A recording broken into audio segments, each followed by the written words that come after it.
मेरा नाम नैना है। मैं एक हाई क्लास फैमिली से बिलोंग करती हूँ। मैं अमीर बाप की बिगड़ी हुई बेटी थी।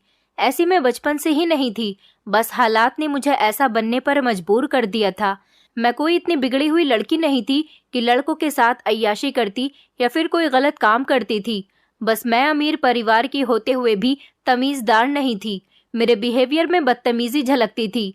वैसे भी कहते हैं कि लोग जितने अमीर होते हैं उतने ही घमंडी होते हैं, क्योंकि उन्हें अपने पैसे पर घमंड होता है। पर मुझे पैसे से बिल्कुल घमंड नहीं था, बस मुझे मेरे हालातों ने घमंडी बनने पर मजबूर कर दिया था। कभी कभी इंसान ऐसे हालात से गुजरता है कि वो ऐसा बन जाता है जैसा वो बनना नहीं चाहता। शायद ऐसी ही कुछ कहानी मेरी भी है। मैं आप लोगों से अपनी कहानी शेयर करना चाहती हूँ, क्योंकि ये मेरी बहुत दुख भरी और दर्दनाक कहानी है। मैं चाहती हूँ कि आप लोग भी मेरी ये कहानी सुनने के बाद सतर्क और सावधान रहें। रात के 3 बजे का समय था। मैं कच्ची नींद में तो थी ही, तभी मुझे अचानक खटर पटर की आवाज आने लगी और मेरी थोड़ी बहुत जो नींद थी वो भी खत्म हो गई। ये आवाज शायद भाभी के कमरे से आ रही थी। मैं जैसे ही अपनी भाभी के कमरे की तरफ गई तो मैंने देखा कि हमारा नौकर मेरी भाभी के साथ कमरे में जबरदस्ती कर रहा है। उसकी अचानक नजर मुझ पर पड़ी तो वो मुझे घसीटकर मेरे कमरे में ले गया और उसने मुझे जबरदस्ती शराब की बोतल पिला दी। और उसके बाद जो मेरे साथ हुआ उसे बताते हुए तो मुझे बहुत ही शर्मिंदगी महसूस हो रही है, क्योंकि मेरी जिंदगी फिर अचानक से बदल कर रह गई थी। क्योंकि उसके बाद अचानक तो मैं रात के 2 बजे ही तो अपनी फ्रेंड से काफी देर तक कॉल पर बातें करते करते नींद में हो गई थी। लेकिन अभी मुझे पक्की वाली नींद नहीं आई थी। मैं अपने बिस्तर पर लेटी हुई थी और मैंने अपनी आंखों को बंद कर लिया था। तभी अचानक मुझे एक अजीब से शोर की आवाज आई। पहले तो मुझे समझ नहीं आ रहा था कि ये शोर किस चीज का है। मैं समझने की कोशिश कर रही थी, लेकिन तभी अचानक मेरे दिमाग में धमाका सा हो गया था और मुझे समझ आ गया था कि ये तो मेरी भाभी की ही आवाज है। और फिर वो आवाजें तेज हो गईं। मेरी भाभी जोर जोर से चीख रही थी, लेकिन ऐसा महसूस हो रहा था कि मेरी भाभी की आवाज कोई दबाने की कोशिश कर रहा है। मैं एक झटके से अपने बेड से उठकर खड़ी हो गई थी और मैंने ब्लैंकेट को एक तरफ फेंक दिया था। मैं बिना चप्पल पहने ही दौड़ती हुई अपनी भाभी के कमरे की तरफ चली गई थी। मैंने भाभी के कमरे का दरवाजा खटखटाया तो कमरे का दरवाजा अंदर से बंद था। मुझे पता था कि कमरे की चाबी कहाँ पर होती है, इसलिए मैं फौरन से भागकर कमरे की चाबी ले आई थी। और जब मैंने दरवाजा खोला तो सामने का नजारा देखकर तो मेरे होश उड़ गए थे। मुझे अपनी आंखों पर विश्वास ही नहीं हो रहा था कि ये सब कुछ क्या हो रहा है और मैं अपनी आंखों से क्या देख रही हूँ। मेरी भाभी बिस्तर पर पड़ी हुई थी और मेरे घर का नौकर, जो कि मेरे पापा के वफादार नौकरों में शामिल होता था, वो मेरी भाभी के ऊपर चढ़ा हुआ था। भाभी को पूरे तरीके से अपने बस में कर रखा था। उसके ऐसा करने पर मेरी भाभी बुरी तरह से चीख रही थी, लेकिन वो मेरी भाभी की चीख का गला अपने हाथों से घोटने की कोशिश कर रहा था। उसने मेरी भाभी के मुंह पर हाथ रखा हुआ था और मैं ये सब कुछ देखकर दंग रह गई थी, क्योंकि ये तो हमारा बहुत ही वफादार नौकर था और आज उसका ये कैसा रूप था जो मुझे देखने को मिल रहा था। मेरे पाँव तो वहीं पर कांपना शुरू हो गए थे। सर्दी में मुझे ठंडे ठंडे पसीने आने लगे थे। मेरी समझ नहीं आ रहा था कि मैं किस तरह से अपनी भाभी को बचाऊं। मेरा पूरा शरीर थर-थर कांप रहा था। मैंने अपने माथे से पसीना साफ किया तो मेरा माथा पसीने से गीला हो चुका था। मैं सोच रही थी कि अब मैं क्या करूं, क्योंकि घर में मेरे और भाभी के अलावा कोई भी मौजूद नहीं था जो हमारी मदद कर सकता। मैं एक 20 साल की पतली दुबली सी लड़की थी और हमारा नौकर नवीन, वो तो काफी लंबा चौड़ा और किसी बॉडी बिल्डर के जैसा दिखता था। मैं तो बिल्कुल भी उसका मुकाबला नहीं कर सकती थी। अगर मैं भाभी को बचाने की कोशिश करती तो मुझे पता था कि मेरी कोशिश बेकार ही जाएगी। मैंने सोचा कि मैं एकदम से ही कोई चीज उठाती हूँ और अपने नौकर के सर पर मार देती हूँ ताकि वो जख्मी हो जाए और मेरी भाभी को छोड़ दे। मैंने सामने पड़ा हुआ फ्लावर पॉट उठाया और एकदम से उठाकर उसके सर पर दे मारा। मैं हैरान रह गई थी कि फ्लावर पॉट तो टूटकर चकनाचूर हो गया था, लेकिन मजाल है कि उस नौकर के ऊपर जरा सी भी खरोच आई हो। वो इतना ज्यादा सेहतमंद था कि फ्लावर पॉट उसके लिए कुछ भी नहीं था। इससे पहले तो उसने मुझे नहीं देखा था, क्योंकि मेरी भाभी की चीखें बहुत तेज आवाज में थी और उसने दरवाजा खोलने की आवाज नहीं सुनी थी और ना ही उसका ध्यान मुझ पर गया था। लेकिन जैसे ही मैंने उसके सर पर फ्लावर पॉट फेंक कर मारा तो फौरन ही उसकी नजर मुझ पर पड़ी। फिर उसने मेरी भाभी को छोड़ दिया। मेरी भाभी को छोड़कर अब वो मुझ पर हमला करने के लिए तैयार था और डर के मारे मेरा बुरा हाल हो रहा था। एक सेकंड में ही मुझे समझ आ गया था कि अब ये मेरी भाभी को छोड़कर मेरे पास आने वाला है। मैंने भागने की भी कोशिश की थी, लेकिन मेरी कोशिश बेकार गई। उसने मेरे करीब आकर मेरा हाथ पकड़ लिया और मुझे दूसरे कमरे की तरफ घसीट कर ले जाने लगा। मुझे बहुत डर लग रहा था। मैंने उससे कहा कि मुझे छोड़ो, कहाँ लेकर जा रहे हो? भाभी ने भी मुझे रोकने की कोशिश की थी, लेकिन उसने एक न सुनी। मेरी भाभी ने फिर से चीखना शुरू कर दिया कि छोड़ो छोड़ो, उसके साथ कुछ मत करना। मुझे जान से मारना है तो मार दो, लेकिन उसके साथ कुछ बुरा मत करो। मैं तुम्हारे आगे हाथ जोड़ती हूँ। फिर अचानक भाभी को पता नहीं क्या ख्याल आया कि उन्होंने साइड टेबल पर रखा हुआ मोबाइल अपने हाथ में ले लिया। तो वो नौकर मुझे छोड़कर भाभी की तरफ गया और उसने भाभी के हाथ से फौरन ही मोबाइल छीन लिया और एक थप्पड़ मारकर भाभी को बिस्तर पर गिरा दिया और खुद बाहर निकल गया। भाभी को उसने कमरे के अंदर बंद कर दिया। उसने बाहर से दरवाजे को कुंडी लगा दी और अब वो फिर से मेरी तरफ बढ़ने लगा। मैं भागने लगी, लेकिन उसकी रफ्तार मुझसे तेज थी, इसलिए उसने मुझे जल्दी से भागकर पकड़ लिया और मुझे घसीटता हुआ दूसरे कमरे में ले गया। मैंने चीखने की कोशिश की, लेकिन उसने मेरा हाथ पकड़कर मुझे बेड पर धकेल दिया और फिर जल्दी से उसने कमरे के दरवाजे को अंदर से बंद कर लिया और फिर खूब डरावनी नजरों से मेरी तरफ देखा। मैं बेड से एक बार फिर से उठने की कोशिश करने लगी, लेकिन तब तक वो मेरे करीब पहुंच चुका था और एक बार फिर से उसने मुझे धक्का दिया। उसने कहीं से पतली सी रस्सी निकाली और मेरे दोनों हाथ और पैर रस्सी से बेड के साथ बांध दिए। अब मैं पूरी तरह से उसके कब्जे में थी। मैं अपने आप को अब आजाद भी नहीं करवा सकती थी। मेरी भाभी की अब आवाज नहीं आ रही थी। मैं समझ चुकी थी कि मेरी भाभी अब बेहोश हो चुकी है। हमारा बंगला बहुत बड़ा था और दूर दूर तक हमारे आसपास में ज्यादा घर भी मौजूद नहीं थे, इसलिए हमारे चीखने चिल्लाने की आवाज भी कहीं दूर तक नहीं जा सकती थी। मेरी भाभी की आवाज तो अब आना बंद हो गई थी, लेकिन मैंने चीखना शुरू कर दिया था और अपने नौकर को बार बार कह रही थी कि तुम्हें शर्म नहीं आती? तुम हमारे साथ ये सब कुछ क्या कर रहे हो? तुम्हें मेरे पापा ने गरीब समझकर हमारे घर में रहने के लिए जगह दी, तुम्हें अपना बेटा समझा, लेकिन तुम उसका ये सिला दे रहे हो। मेरे पापा ने तुम्हारा हमेशा ख्याल रखा है और अब तुम अपनी असलियत दिखा रहे हो। मेरे ऐसा कहने पर उसने मेरे चेहरे पर जोरदार थप्पड़ मार दिया था और वो अब बार बार मेरे चेहरे पर थप्पड़ मारे जा रहा था और कह रहा था कि अपनी जुबान बंद रखो, वरना थप्पड़ मार मार कर तुम्हारा चेहरा बिगाड़ दूंगा। मैं बहुत ज्यादा डर गई थी और रोने लगी थी। मैंने अपनी जुबान एकदम से बंद कर ली थी, क्योंकि मैं बिल्कुल बंधी हुई थी और वो मेरे साथ कुछ भी कर सकता था। इसलिए मैंने सोचा कि मुझे इसको गुस्सा नहीं दिलाना चाहिए, क्योंकि मेरी बातें उसको बहुत गुस्सा दिला रही थी और गुस्से में वो मेरे साथ कुछ भी कर सकता था। वो मुझे इस हाल में छोड़कर कमरे से बाहर निकल गया। मुझे बहुत डर लग रहा था। मैं सिसक सिसक कर रो रही थी। मुझे अपनी और भाभी की बेबसी पर बहुत तरस आ रहा था। मैं चाहती थी कि काश कोई हमारी मदद करने के लिए आ जाए और हमें इस नौकर के चंगुल से छुड़ा ले, लेकिन मुझे ये भी पता था कि हमारी मदद के लिए कोई नहीं आएगा, क्योंकि मेरे पापा और मेरे भैया दोनों ही स्विट्जरलैंड गए हुए थे। इस घर में हम दोनों अकेले थे और ये बात सिर्फ हमारा यही नौकर जानता था। इसके अलावा घर में और कोई नौकर भी मौजूद नहीं था। नवीन हमारे साथ क्या कर रहा है और वो हमारे साथ अब क्या करने वाला है, इस बारे में किसी को भी कुछ नहीं पता था। तो फिर कोई हमारी मदद के लिए कैसे आ सकता था? थोड़ी देर के बाद वो फिर से कमरे के अंदर आया तो उसे देखकर मेरे चेहरे की तो हवाइयां ही उड़ गई थी, क्योंकि अब वो खाली हाथ नहीं आया था। उसके हाथ में एक चीज थी जिसको देखकर ही मुझे घिन आ रही थी। उसके हाथ में एक शराब की बोतल थी और ये बोतल वो मेरे पापा के कमरे से ही लाया था, क्योंकि मेरे पापा ने अपने कमरे में एक छोटा सा बियर शोरूम बनाया हुआ था। मुझे अपने पापा का भी शराब पीना बिल्कुल पसंद नहीं था, लेकिन यहाँ पर जो भी अमीर हो जाता है और जिसके हाथ में भी थोड़े से पैसे आ जाते हैं, तो वो समझता है कि शराब पीना, याशी करना, गलत काम करना उसका हक है। मेरे पापा में भी ये तीनों चीजें मौजूद थी और साथ ही साथ उन्होंने अपने बेटे मतलब मेरे भैया को भी अपनी तरह ही बनाया था। मेरे भैया भी बहुत बिगड़े हुए इंसान थे। उन्होंने मेरी भाभी के साथ लव मैरिज की थी। मेरी भाभी अमीर बाप की बिगड़ी हुई बेटी थी और उनके अंदर कूट कूट कर एटीट्यूड भरा हुआ था। भैया भी गलत लड़कों के साथ रहते थे और हमेशा उन्होंने गरीबों को अपने आगे कुछ नहीं समझा था। पापा और भैया दोनों ही मिलकर घर में बैठकर शराब पीते थे। नवीन शराब की बोतल लेकर मेरे करीब आ गया। ये सब देखकर तो मेरे होश उड़ गए थे कि वो शराब की बोतल लेकर मेरी तरफ चलता हुआ क्यों आ रहा है। मैं समझ गई थी कि अब आगे वो मेरे साथ क्या करने जा रहा है।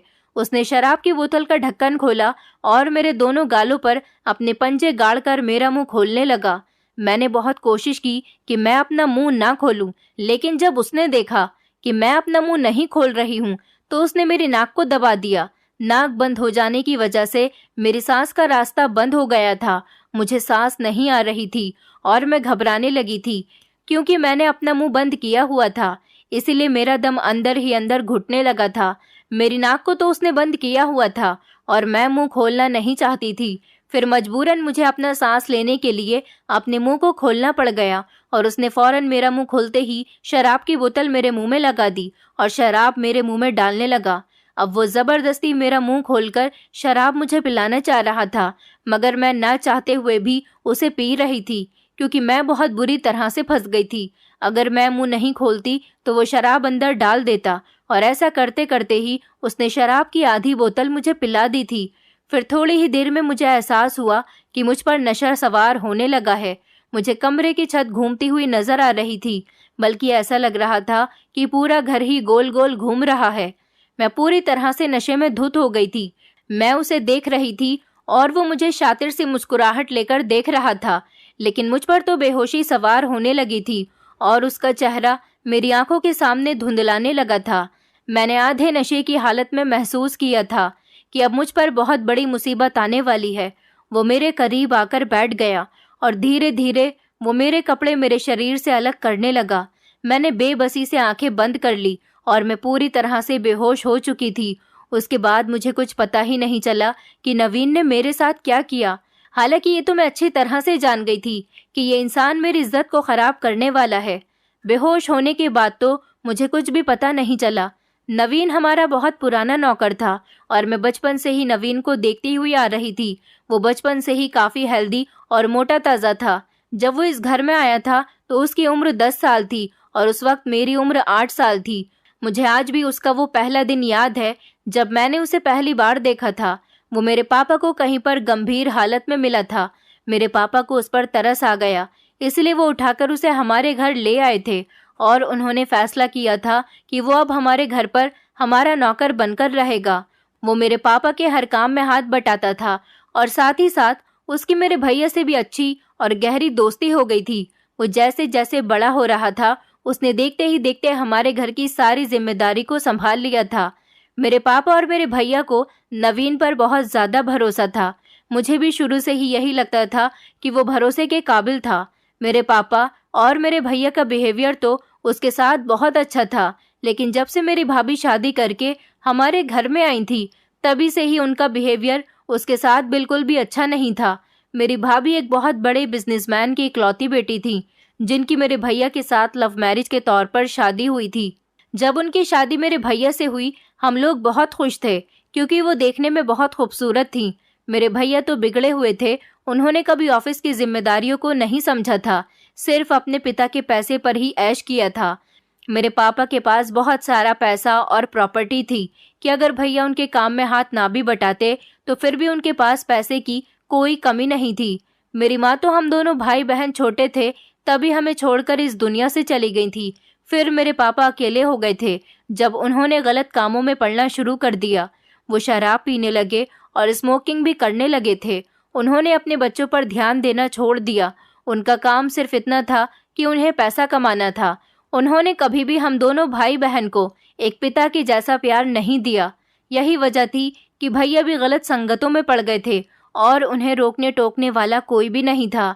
मेरे पापा ने पढ़ाई करने के लिए मुझे भी लंदन भेज दिया था, क्योंकि उन्हें बेटे की तो कोई फिक्र ही नहीं थी। लेकिन बेटी को उन्होंने पढ़ाई करने के लिए अपने से दूर इसलिए कर दिया ताकि उनकी बेटी घर में रहकर अपने भाई और बाप की इन गलत हरकतों को ना देख सके।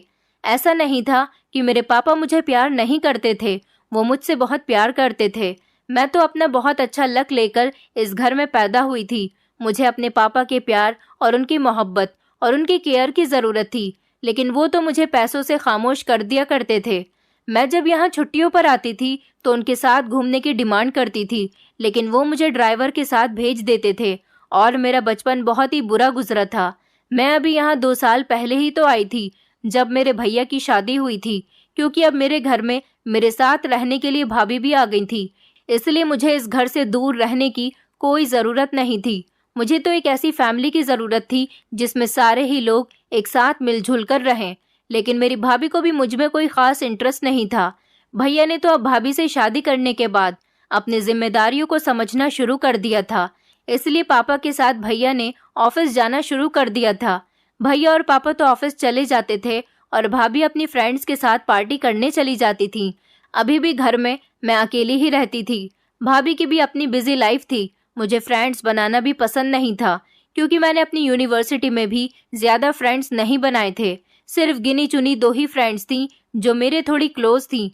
मेरी ख्वाहिश थी कि मेरे पापा मुझे टाइम दिया करें, भाभी मुझसे दोस्तों की तरह बात किया करें और भैया भी भाइयों की तरह मेरी फिक्र किया करें, पर ऐसा नहीं हुआ। इस तरह से मैं अकेलेपन का शिकार होती गई। मैं थोड़ी अलग टाइप की लड़की थी। मुझे जो भी दोस्त मिलता था वो अपने पैसे को एंजॉय करता था, लेकिन मैं ऐसी नहीं थी। मुझे पैसा बिल्कुल भी अट्रैक्ट नहीं करता था। मुझे कोई इंटरेस्ट नहीं था। मैं तो छोटे छोटे घर देखकर खुश हुआ करती थी। इसलिए मैं गांव की लाइफ को आइडियल समझती थी, क्योंकि गांव के लोग एक साथ मिलजुल कर और प्रेम से रहते हैं। जब मैं यूट्यूब पर किसी गांव का व्लॉग देखती तो ये सोचती कि ये लाइफ बहुत मस्त होगी, क्योंकि गांव के लोग एक दूसरे की फिक्र करते हैं और मिलजुल कर रहते हैं। मुझे तो ऐसी ही जिंदगी की चाहत थी, पर शायद ऐसी लाइफ मेरे नसीब में नहीं थी।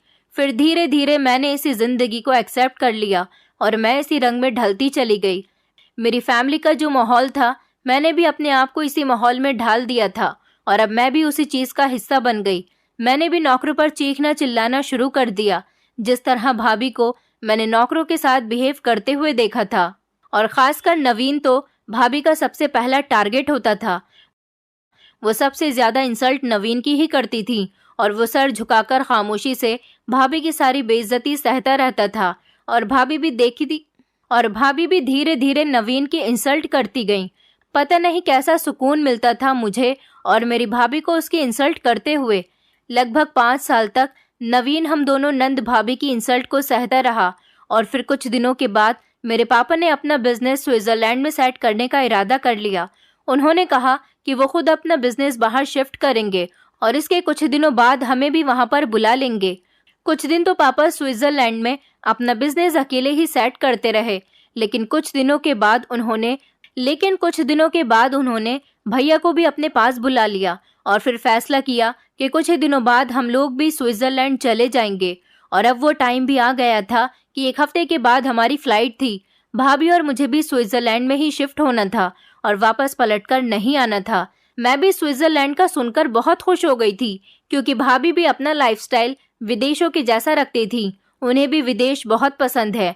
अब मुझे यही लाइफ अच्छी लगने लगी थी, जो कि मुझे बचपन में अच्छी नहीं लगती थी।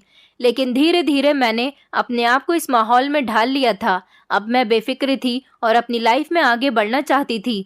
पलटकर पीछे नहीं देखना चाहती थी। मेरे बहुत सारे ड्रीम्स थे जिनको मैं स्विट्जरलैंड जाकर पूरा करना चाहती थी। मैं अपने सारे फ्रेंड से आगे निकलना चाहती थी और एक कामयाब इंसान बनना चाहती थी। मैंने अपनी बहुत बड़ी फ्यूचर की प्लानिंग की हुई थी, लेकिन इस दौरान भी मैं और मेरी भाभी छोटी छोटी बातों पर भी नवीन की इंसल्ट करना नहीं भूलते थे।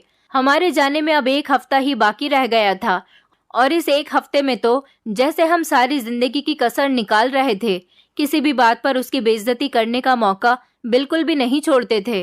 मैं बहुत ज्यादा घमंडी हो गई थी और मेरे अंदर जितना भी गुस्सा था मैं सब वो नवीन पर निकाल दिया करती थी।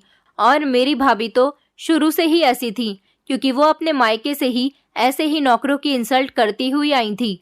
वो गरीबों को अपने आगे कुछ नहीं समझती थी, लेकिन मुझे समझ नहीं आती थी कि भाभी बाकी नौकरों को तो इतना नहीं डांटती थी, लेकिन नवीन के साथ कुछ ज्यादा ही गलत बिहेव करती थी। लेकिन फिर मुझे धीरे धीरे समझ आ गया था कि वो आखिर ऐसा क्यों करती हैं, क्योंकि भाभी को लगता था कि नवीन उनके पति को उनकी पल पल की खबर देता है।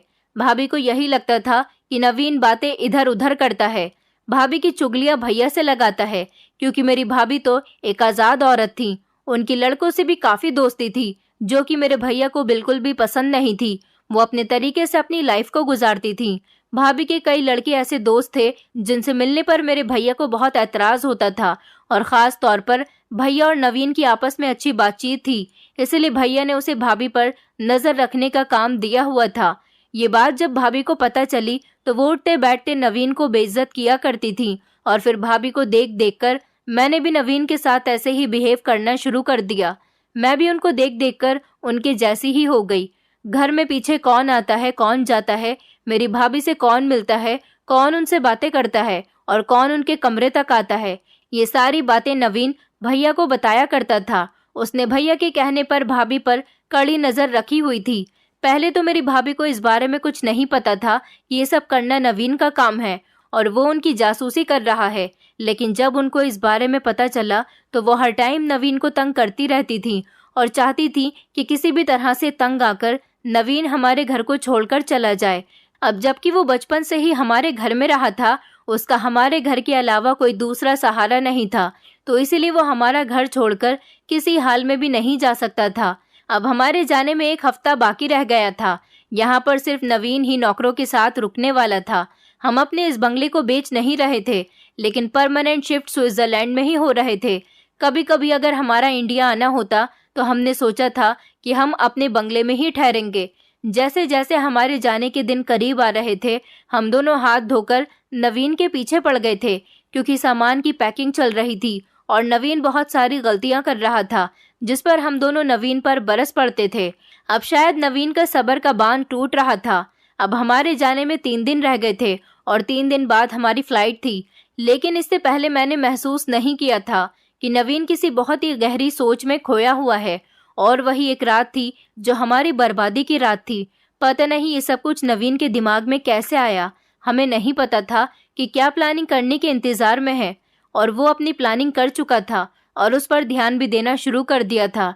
उसने उस रात घर के सारे नौकरों को भेज दिया था, ये कहकर कि बड़े मालिक का हुक्म है कि जब घर के सारे लोग घर छोड़कर चले जाएंगे, क्योंकि मालिक की फैमिली 3 दिन बाद घर को छोड़कर जाने वाली है। जब तक तुम लोगों की छुट्टी है, क्योंकि अब घर में कोई काम नहीं होगा। इस घर में सिर्फ साफ सफाई का ही काम होगा, जो कि हफ्ते में सिर्फ 1 बार ही हुआ करेगी। जब फैमिली के सारे लोग चले जाएंगे तब तुम लोगों को यहाँ पर बुला लिया जाएगा साफ सफाई के लिए। तब तक मैं भी कुछ दिनों के लिए अपने किसी दोस्त के घर रहने के लिए चला जाऊंगा। इस तरह 3 दिन पहले ही नवीन ने सारे नौकरों और गार्ड्स को घर से भेज दिया था। अब इस घर में सिर्फ मैं, मेरी भाभी और नवीन ही रह गए थे, और हमें कहीं बाहर नहीं जाना था। हम लोगों ने अपनी पैकिंग कर ली थी और हमने ये 3 दिन घर पर ही रहने का इरादा कर लिया था, क्योंकि इस घर से मुझे बहुत दिली लगाव था और मेरा दिल नहीं कर रहा था कि इस घर को छोड़कर जाऊं। लेकिन यही हमारी जिंदगी की सबसे बड़ी गलती साबित हुई थी। नवीन ने बहुत चालाकी के साथ अपनी पूरी प्लानिंग कर रखी थी। ऐसा उसने हम दोनों से बदला लेने के लिए किया था। इतने सालों का बदला वो आज रात हमसे लेने वाला था। उसने अपने प्लान पर कंसंट्रेट करते हुए सारे घर को अंदर से लॉक कर दिया था, ताकि हम में से कोई भी बाहर भाग न सके और ना ही कोई बाहर का अंदर आ सके। उसने हमारे घर के लैंडलाइन कनेक्शन के तार भी काट दिए थे कि कोई फोन ना कर सके। हालांकि हम लोगों के पास अपने पर्सनल मोबाइल भी थे, लेकिन फिर भी हमारे घर में ये फोन मौजूद था। हमारे सो जाने के बाद नींद में ही शायद नवीन ने मेरी भाभी पर हमला कर दिया था। तभी तो मुझे भाभी की चीखों की आवाज सुनाई दे रही थी। वो हम दोनों की इज्जत को आज खराब करने पर तुला हुआ था, और वो इतने सालों के बदले आज हमसे लेने वाला था। और वो शायद हम दोनों को मार देने का भी इरादा रखता था कि वो हमें जान से मार देगा। लेकिन जान से मारने से पहले वो हमारी इज्जत को अच्छे तरीके से खराब करके हमारी इंसल्ट करना चाहता था। जिस तरह से हमने उसकी की थी, वो हमें हमारे किए की सजा देना चाहता था। वो हमें जिंदा रखकर हमें परेशानी पहुंचाना चाहता था, ताकि हमें एहसास हो कि हमने उसके साथ बहुत बुरा किया। वो मेरी भाभी को भी इस वाले कमरे में लेकर आ गया था जहां पर मैं बंधी हुई थी। उसने भाभी को भी कुर्सी पर बिठाकर उनके हाथ पैर बांध दिए थे। वो मेरी भाभी को जोर जोर से थप्पड़ मार रहा था और उन पर बहुत अत्याचार कर रहा था। वो भाभी के बाल खींच खींच कर उन्हें मार रहा था। भाभी कुछ नहीं कर सकती थी, क्योंकि उनके दोनों हाथ पैर बंधे हुए थे और पीट पीट कर उनकी हालत खराब हो गई थी। वो बिल्कुल लाचार हो गई थी। वो बहुत बुरे तरीके से भाभी को मार रहा था। मैं थोड़े थोड़े होश में थी। मुझे थोड़ा सा दिखाई दे रहा था और यही बात कहता जा रहा था कि तुम दोनों ने कितने सालों मुझे जलील किया है। मैं कितने टाइम से तुम लोगों को बर्दाश्त करता आ रहा हूँ। आखिर मेरी भी कोई सेल्फ रिस्पेक्ट थी। मैं नौकर था, इसका मतलब ये नहीं था कि मेरी कोई इज्जत नहीं है। मैं इज्जत से यहाँ पर काम करता हूँ। मैंने कितने सालों यहाँ पर वफादारी की है, लेकिन तुम लोगों ने तो मुझे कदम कदम पर जलील किया। तुम जैसे अमीर लोग नौकरों को इंसान ही नहीं समझते हो। अब जबकि मैंने सोचा है कि तुम लोग ये देश छोड़कर जा रहे हो, तो क्यों ना मैं तुम्हारे साथ अपने बदले ले लूं, और फिर मेरे पास मौका भी अच्छा है, और तुम्हारी इज्जत खराब करने के बाद तुम दोनों को यहीं पर जान से मारकर गाड़ दूं। पहले तो मैं तुम दोनों को तड़पा तड़पा कर रखूंगा, और उसके बाद तुम दोनों का मर्डर करके ऐसे गायब कर दूंगा कि किसी को तुम्हारी लाश भी नहीं मिलेगी। तुम दोनों जिंदा रहने के लायक नहीं हो। उसके बाद उसने मुझे देखा और मुझ पर हमला करने की कोशिश की, लेकिन जब मुझे भी वो बांध रहा था तो मुझे भी मारता जा रहा था, और यही बात बार बार कहता जा रहा था कि तुमने और इस औरत ने मुझे बहुत बेइज्जत किया है। मुझे इंसान ही नहीं समझा, जानवर से भी बदतर सलूक किया तुम दोनों ने मेरे साथ। दूसरे नौकरों में इतनी हिम्मत है कि खामोशी से तुम दोनों का ये बिहेवियर बर्दाश्त कर सकें, लेकिन मेरी हिम्मत अब जवाब दे गई, और मेरे अंदर इतनी हिम्मत नहीं कि मैं तुम्हारी उल्टी सीधी बातें सुन सकूं। मैं नहीं चाहता कि तुम जैसे लोग बाहर जाकर अय्याशी की जिंदगी गुजारें। मैं चाहता हूं कि मैं तुम लोगों को इतना बेइज्जत करूं और अपने सारे बदले लूं, और सबसे पहले तो मैं तुम दोनों की इज्जत पर हमला करूंगा। उसके बाद तुम दोनों को अच्छे तरीके से इस्तेमाल करने के बाद तुम दोनों को जान से मार दूंगा, और इसके लिए चाहे मुझे फांसी ही क्यों न चढ़ने पड़े। मैं फांसी चढ़ने के लिए भी तैयार हूँ, लेकिन जो कुछ भी इतने सालों में मेरे अंदर जमा हो चुका है उसको निकालना बहुत जरूरी है। मैं बेहोश हो चुकी थी, और जब मेरी आंख खुली तो मैं अस्पताल में थी, और ये देखकर हैरान थी कि मैं आज़ाद कैसे हो गई। मुझे तो लगा था कि मेरी कभी दोबारा आंख ही नहीं खुलेगी। उसने मेरी भाभी का मोबाइल छीन लिया था और भाभी को कमरे में बंद कर दिया था, लेकिन भाभी का लैपटॉप, इसके बारे में तो उसे पता ही नहीं था, वो वहीं पर ही पड़ा हुआ था। मेरी भाभी ने न जाने किस हालत में लैपटॉप ऑन किया, और मेरी भाभी बेहोश नहीं हुई थी। वो प्लानिंग कर रही थी कि किस तरह से नवीन से बचा जाए, और तभी उन्होंने लैपटॉप ऑन करके फेसबुक पर पोस्ट भेज दिया था कि हम पर हमला हो चुका है, प्लीज कोई हमारी मदद के लिए आ जाए। और फिर फेसबुक पर पोस्ट कुछ सेकंड में ही बहुत सारे लोगों के पास पहुंच गई थी, और वही लोग पुलिस को लेकर यहाँ पर आ गए थे, और मेरे बेहोश होने से पहले पुलिस यहाँ पर पहुंच चुकी थी। भगवान का शुक्र था कि हम दोनों सही सलामत बच गए थे, क्योंकि मौके पर ही हमें बचा लिया गया था, वरना नवीन ने तो पूरा इरादा कर लिया था कि वो हमें मारकर हमारा नामो निशान खत्म करने वाला था। जब मेरी तबीयत कुछ बेहतर हुई और मैं अस्पताल से घर वापस आई, तो मेरी दिमागी हालत बहुत अजीब सी हो रही थी, और ये खबर सुनकर भैया और पापा भी स्विट्जरलैंड से वापस आ गए थे। मेरे पापा मुझे देखकर रोने लगे थे और कहने लगे कि मेरी प्यारी बेटी को भगवान ने बचा लिया है। मैं तो इतने सालों से एक आस्तीन के सांप को पालकर बैठा हुआ था। मैंने उस घटिया इंसान पर आंख बंद करके भरोसा कर लिया था। मैं उस पर अंधविश्वास करता था, लेकिन मुझे नहीं पता था कि एक दिन ऐसा भी करेगा, मेरे भरोसे को चकनाचूर कर देगा। भगवान का शुक्र है कि मेरी बेटी और बहू की जान बच गई। भगवान ने तुम दोनों की इज्जत भी बचा ली। वो तो अच्छा है कि मौके पर पुलिस ने आकर नवीन को अरेस्ट कर लिया, वरना वो न जाने तुम लोगों के साथ क्या क्या करता। शायद ये जिंदगी में पहली बार था कि मैं अपने पापा की आंखों में आंसू देख रही थी और उनके मुंह से ऐसे शब्द सुन रही थी। मैंने अपने होश में पहली बार उनको अपनी जुबान से भगवान का नाम लेते हुए सुना था, और भैया और पापा भगवान का धन्यवाद कर रहे थे, क्योंकि भैया और पापा दोनों को ही पैसे का इतना घमंड था कि उन्होंने कभी ये सोचा भी नहीं था कि उनको ये सब कुछ देने वाला भी तो भगवान ही है। मैं आज उन लोगों को भगवान का शुक्रिया करते हुए अपनी आंखों से देख रही थी, वरना इतना पैसा होने के बावजूद भी मैंने कभी भी सारी जिंदगी लोगों को अच्छे शब्द बोलते हुए नहीं सुना था। ये पहला मौका था जब मैंने इन लोगों को इतना भगवान के आगे गिड़गिड़ाते हुए देखा था। आज तो भाभी का बिहेवियर भी बहुत बदला हुआ था। वो बड़ी तरसती हुई नजरों से मुझे देख रही थी। कंडीशन तो उनकी भी ठीक नहीं थी, लेकिन इस हादसे से उनका भी बिहेवियर नरम पड़ गया था। मेरे दिल को सुकून मिल गया था। मैंने सोचा मुझे भी भगवान का शुक्रिया अदा करना चाहिए, क्योंकि वो रात हमारी जिंदगी की ऐसी रात थी जिसने मेरी जिंदगी को पूरे तरीके से बदल कर रख दिया था। मैं जो अय्याशियों की जिंदगी गुजार रही थी और अपने भगवान से बहुत दूर थी, मैंने वो सब कुछ छोड़ दिया था और मैंने पूरे तरीके से भगवान की लीला में खुद को ढाल लिया था। मैंने सोचा कि जिस भगवान ने मुझे नई जिंदगी दी है और जिस भगवान ने मेरी इज्जत की हिफाजत की है, मैं सारी जिंदगी उससे प्रार्थना करूंगी और अब किसी भी पाप के रास्ते पर नहीं चलूंगी। नवीन तो जेल जा चुका था और उसको सजा भी हो चुकी थी। मैंने सोचा कि मैं एक बार जेल जाकर नवीन से मिल आती हूँ, इसलिए मैं नवीन से मिलने के लिए चली गई। उसको देखकर मेरी आंखों में आंसू आ गए थे। मैंने उससे कहा कि नवीन, मुझे माफ कर दो। मैंने और मेरी भाभी ने तुम्हारे साथ बहुत गलत किया, तुम्हारे साथ बहुत बुरा सलूक किया और हमारे बुरे बिहेवियर ने तुम्हें आज इस लेवल तक पहुंचा दिया कि तुम हमारी जान लेने के लिए तैयार हो गए थे। ये तुम्हारी गलती थी और बहुत बड़ी गलती थी, लेकिन इसमें हम भी बराबर के हिस्सेदार हैं। हमने तुम्हें इस हाल में पहुंचा दिया कि तुम्हारी दिमागी हालत पर इतना असर पहुंचा कि तुमने हमसे बदला लेने के लिए इतनी बड़ी प्लानिंग कर ली। अगर हम तुम्हारे साथ अच्छे चलते, तुम्हारा ख्याल रखते, तुम्हारी इज्जत करते, तो शायद तुम कभी हमारे साथ ऐसा नहीं करते। वक्त ने तुम्हें ऐसा बना दिया और हमारी हरकतों की वजह से तुम ऐसे बन गए। कई सालों तक तुमने हमें बर्दाश्त किया, लेकिन आखिर में तुम्हारे सब्र का बांध टूट गया और हम तुम्हारे जुर्म में बराबर के हिस्सेदार हैं। हमारे बिहेवियर ने तुम्हें मुजरिम बनने पर मजबूर कर दिया और यही सच है। हमारे बुरे बिहेवियर ही लोगों को इस हाल तक पहुंचाते हैं। जो एक मुजरिम करता ही है, लेकिन उसके जुर्म के पीछे एक बहुत बड़ी कहानी छुपी हुई होती है, एक बहुत बड़ी मजबूरी होती है और एक बहुत बड़ी वजह होती है, जिसको सुनने के लिए कोई भी तैयार नहीं होता। बस अपना फैसला सुना देता है कि जुर्म करने वाला मुजरिम है तो मुजरिम है। ये नहीं देखता कि जुर्म करने वाला इंसान किस वजह से मुजरिम बना, आखिर उसने ये सब कुछ क्यों किया। मुजरिम बनने पर उसे हम जैसे ही लोग मजबूर कर देते हैं। नवीन खामोशी से मेरी बातें सुनता रहा था।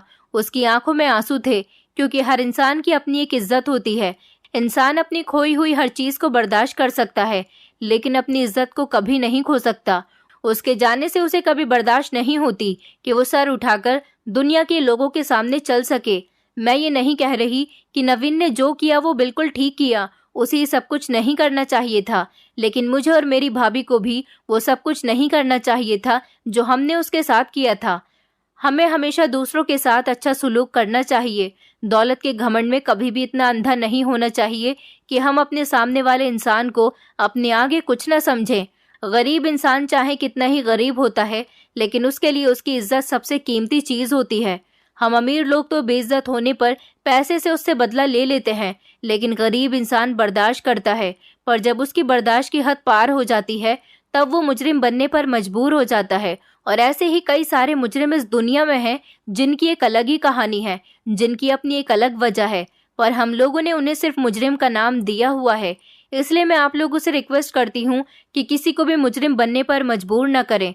कोई नहीं चाहता कि वो जानबूझकर मुजरिम बने, कोई नहीं चाहता कि वो सजा काटे। हर मुजरिम के पीछे हम जैसे किसी ऐसे ही इंसान का हाथ होता है जो उसे ऐसा करने पर मजबूर बना देता है। लोगों के साथ अच्छा व्यवहार रखें ताकि लोग आपके मरने के बाद भी आपको याद रखें और हमेशा आपकी तारीफ करें। ऐसा नहीं हो कि वो कभी वक्त आने पर आपकी जान लेने पर तुल जाएं। हम लोग तो वहां से स्विट्जरलैंड आ गए, लेकिन नवीन अभी भी जेल की सलाखों के पीछे है। मेरे पापा ने अपने पैसों से उसे उम्र कैद की सजा दिलवा दी थी, पर मैंने अपने पापा से रिक्वेस्ट करके उसकी सजा को कम करवा दिया। उसको 12 साल की सजा हुई है। मैं भगवान से प्रार्थना करती हूँ कि वो अपनी जिंदगी में सुधर जाए और जब जेल से वापस आए तो अपनी जिंदगी की नई शुरुआत करे और भगवान उसका सामना दोबारा से हम जैसे लोगों से ना करवाए। दोस्तों, उम्मीद करती हूँ आपको हमारी कहानी पसंद आई होगी। कहानी पसंद आई है तो वीडियो को लाइक करें, चैनल पर नए हैं तो चैनल को सब्सक्राइब करें और हाँ, नोटिफिकेशन बेल को जरूर दबाएं ताकि अगली अपडेट सबसे पहले आपको मिले।